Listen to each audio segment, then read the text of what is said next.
Hello friends, my name is Dubey Suresh and I recently cleared my CA Foundation examination in January 2026 and I scored 61 in business law। तो मई 2026 का जो foundation का time पे hardly 2 month बचा है अब। तो आप सबको मतलब बिजनेस लॉ के लिए ज़्यादा प्रॉब्लम हो रही होगी कि बिजनेस लॉ में मैं कैसे स्कोर करूं। तो ये वीडियो मैंने आपके लिए बनाया कि जिससे आप भी आराम से 50 प्लस तो आप स्कोर कर ही दोगे ये वीडियो के बाद। इसके लिए मैंने आपको 5 पॉइंट मैंने लिखे हुए हैं, तो मैं 5 पॉइंट आपको बताऊंगा। आप लास्ट पॉइंट जो होगा वो सबसे ज़्यादा गोल्डन पॉइंट होगा, तो प्लीज़ वीडियो के लास्ट तक रुकिएगा। तो सबसे पहला पॉइंट है सिलेक्टिव। अब आपके पास ऐसा अप्रोच नहीं होना चाहिए कि मुझे सब कुछ पढ़ना है, आपको सिलेक्टिव करना है। जैसे मेरे टाइम पे मैंने पास करने के लिए सोगा और इंडियन कॉन्ट्रैक्ट एक्ट ये दोनों मैंने पूरा कर लिया था और बाकी सब मैंने नहीं किया था। झूठ क्यों बोलना, क्योंकि मुझे पता था इसी में से मेरा 40 आराम से निकल जाएगा। तो आपको भी ऐसे ही सिलेक्ट करना है जो चैप्टर्स आपके हो सके। जैसे कि आप सोगा पार्टनरशिप कंपनी कर सकते हो, आपको अपने हिसाब से सिलेक्ट करने हैं चैप्टर। सेकंड है कैसे पढ़ना है, मेन चीज यही आती है। अब आपको ऐसे नहीं पढ़ना है क्योंकि आपके पास 2 महीने बचे और भी 3 सब्जेक्ट हैं आपके पास। तो आपको ऐसे नहीं पढ़ना कि मैंने बुक उठाई रटना चालू किया 2 घंटे 3 घंटे 1 पेज रटा, ऐसा मत पढ़ो।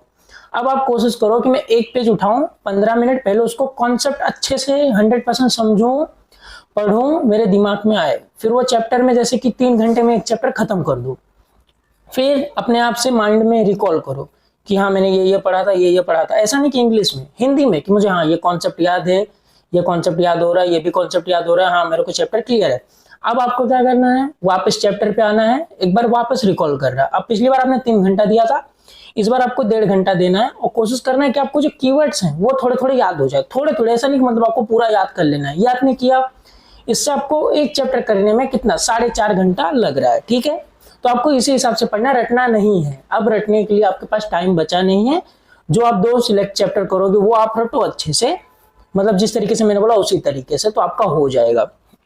थर्ड कॉन्सेप्ट, हाँ आप मतलब 2 चैप्टर सिलेक्ट कर रहे हो, वो 2 का जो है, अगर आपको कोई नीट में भी ऐसा पूछ ले कि इसमें ये था, इसके स्टडी में ये था, तो ऐसा ऐसा कैसे, तो आपको उसका कॉन्सेप्ट जो है 100% क्लियर होना ही चाहिए, ताकि आपसे एक भी केस स्टडी एक भी चीज उसमें गलत ना हो, जिससे आपके 40 प्लस तो आराम से सिक्योर हो जाए। तो 100% कॉन्सेप्ट आपको याद रखना है और जिस तरीके से मैंने बोला उस हिसाब से पढ़ना है। पहले 3 घंटा दो, सब कॉन्सेप्ट क्लियर रखो, दूसरी बार वापस आओ तो कीवर्ड याद रखो। इससे आप देखोगे कि आपका फास्ट हो जा रहा है। फोर्थ पॉइंट है उन 3 चैप्टर, 3 या 2 चैप्टर आपने जिस हिसाब से वेटेज 40 प्लस के लिए कर दिया है 45 ऐसे, जैसे कि मैंने किया था सोगा और इंडियन कॉन्ट्रैक्ट एक्ट। तो मेरा क्या था, मैंने कॉन्ट्रैक्ट एक्ट के लगभग 45 या 40 केस स्टडी सॉल्व किए थे लिख लिख के हाथ से। भले से मुझे आते थे पर मैंने लिख लिख के हाथ से सॉल्व किया था। जैसे कि फैक्ट पहले लिखा, फिर कंक्लूजन लिखा, फिर प्रोविजन लिखा, मतलब सॉरी ये मैंने फॉर्मेट गलत बोल दिया आपको। फैक्ट लिखा मैंने पहले, फिर प्रोविजन लिखा, फिर कंक्लूजन लिखा। ऐसे कर करके मैंने लगभग 50 केस स्टडी सॉल्व की थी कॉन्ट्रैक्ट एक्ट की। सोगा की मैं नहीं कर पाया था, सोगा की मैंने मतलब ज्यादा नहीं की थी, 10 या 15 की थी। पर आपको करना है केस स्टडी सॉल्व ये 2 चैप्टर की जो आपने सिलेक्ट किए हैं अच्छे से, ताकि वहां पे आपको एग्जाम में गलती ना हो। तो ये था हमारा 4th पॉइंट। 5th पॉइंट सबसे ज्यादा इंपॉर्टेंट पॉइंट जो मैंने बोला था आपको। अब आपने जो चैप्टर सिलेक्ट किए हैं 45 प्लस मार्क्स के लिए आपने वो चीज सिलेक्ट कर ली है बहुत अच्छे से। अब आपने मान लीजिए मैंने जैसे किया था कॉन्ट्रैक्ट एक्ट और सोगा, ये 2 एक्ट मैंने कर लिया था पूरा अच्छे से, तो मुझे पता था इसमें से मेरा 40 प्लस तो आराम से हो जाएगा। अब मेन चीज इंडियन रेगुलेटरी फ्रेमवर्क, वो आप कर सकते हैं, मैंने छोड़ा था फिलहाल क्योंकि उसमें से एक ही आता है 6 मार्क्स का, वो भी क्वेश्चन समथिंग 3 या 4 में आता है, तो मैंने वो छोड़ दिया था। पर छोड़ा क्या था, अब आप ये मेन पॉइंट जो है यहाँ से याद रखिए। मैंने 2 एक्ट आपको बोला, सोगा और इंडियन कॉन्ट्रैक्ट एक्ट, ये मैंने बहुत अच्छे से किया था क्योंकि मेरे पास टाइम था नहीं, तो मैंने ये दोनों बहुत अच्छे से किया। अब जो इसके अलावा बचे कंपनी, नेगोशिएबल, एलएलपी, पार्टनरशिप, ये जो 4 चैप्टर बचे और इंडियन रेगुलेटरी फ्रेमवर्क, ये मैंने 100% सिर्फ अपना कॉन्सेप्ट क्लियर रखा, सिर्फ कॉन्सेप्ट क्लियर रखा कि ऐसा होगा तो ऐसा होगा, ऐसा तो होगा। मैं मॉड्यूल पे नहीं गया था क्योंकि मेरा मोटिव था कि मेरा 40 प्लस का तो वो 2 मैंने कर दिया था आराम से। अब मैंने क्या किया, पार्टनरशिप थोड़ा मैंने ध्यान दिया था क्योंकि वो तो आसान है, 12th में पढ़ के आया तो उसका लैंग्वेज हमें थोड़ा याद हो जाता है उस हिसाब से। अब आप कंपनी, एनआई, एलएलपी, ये 3 हमारे बचे मेन। जो कंपनी सबसे ज्यादा सबको दिक्कत देता है, तो अगर आपने सिलेक्टिव किया है और आपने कंपनी छोड़ा है तो मेरी बात मानिए, आप कंपनी का सिर्फ कॉन्सेप्ट 100% क्लियर रखिए। अगर आपने केस स्टडी 7 मार्क्स की आई, उसमें अगर आपने कॉन्सेप्ट आपका 100% मैच है, बस लैंग्वेज मैच नहीं हो रहा, तो आपको डरने की बात नहीं है, आपको आराम से 2 से 2.5 मार्क्स दे देंगे वो लोग। और आपका 45 पहले से फिक्स है, क्योंकि आपने वो 2 एक्ट अच्छे से कर चुके हैं। तो आप जब आगे के जितने भी आप ट्राई कर रहे हैं सब में 1-1 2-2 करेंगे तो भी आपके 50+ जाना फिक्स है।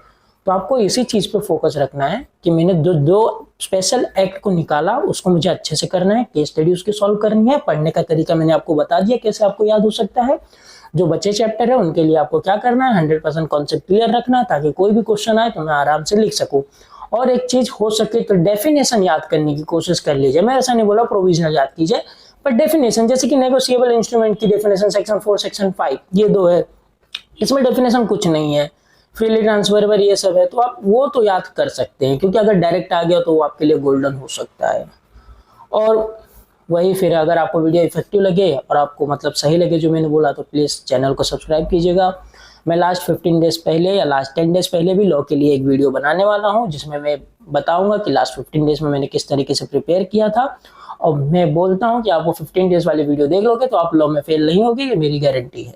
Thank you. एक चीज़ और, अगर जैसे कि आपने सोगा, इंडियन कॉन्ट्रैक्ट एक्ट आपका हो चुका है, कंपनी ये सब का आपका कॉन्सेप्ट 100% क्लियर हो चुका है, तो आपको क्या करना है कि लास्ट 6 to 7 अटेम्प्ट के पेपर उठाने हैं और 100% पेपर 3 घंटे का टाइमर लगा के सॉल्व करना है। तो इससे आपका जो टाइम मैनेजमेंट है वो भी इफेक्टिवली बन जाएगा। और मैंने भी ये चीज़ की थी, मेरा लॉ का पेपर 20 मिनट पहले हो गया था इसकी वजह से। तो आपको भी ये चीज़ करनी है, 3 घंटे का टाइमर लगा के मिनिमम 7 से 8 पेपर लिखना है। जब आप ये लिखोगे तो आप क्या देखोगे कि आप कंपनी, NI, LLP जो आपने छोड़ा था, मतलब मॉड्यूल की लैंग्वेज में नहीं किया था, आप जब लिखोगे पहला पेपर चेक करोगे कि हाँ इसमें ऐसा है, मेरा ऐसा है, दूसरा लिखोगे इसमें ऐसा ऐसा ऐसा करते करते आप जब 6ठा 7वां पेपर लिखोगे ना, तो आप देखोगे कि जो आपकी लैंग्वेज है खुद डेवलप हो गई है, कि आप मैच कर रहे हो मॉड्यूल से तो थोड़ी थोड़ी मिलने लगी है। तो ये चीज़ आप ध्यान रखिएगा, आपका जब पूरा हो जाए तो आप मिनिमम 7 पेपर तो सॉल्व कर ही लीजिएगा। Thank you.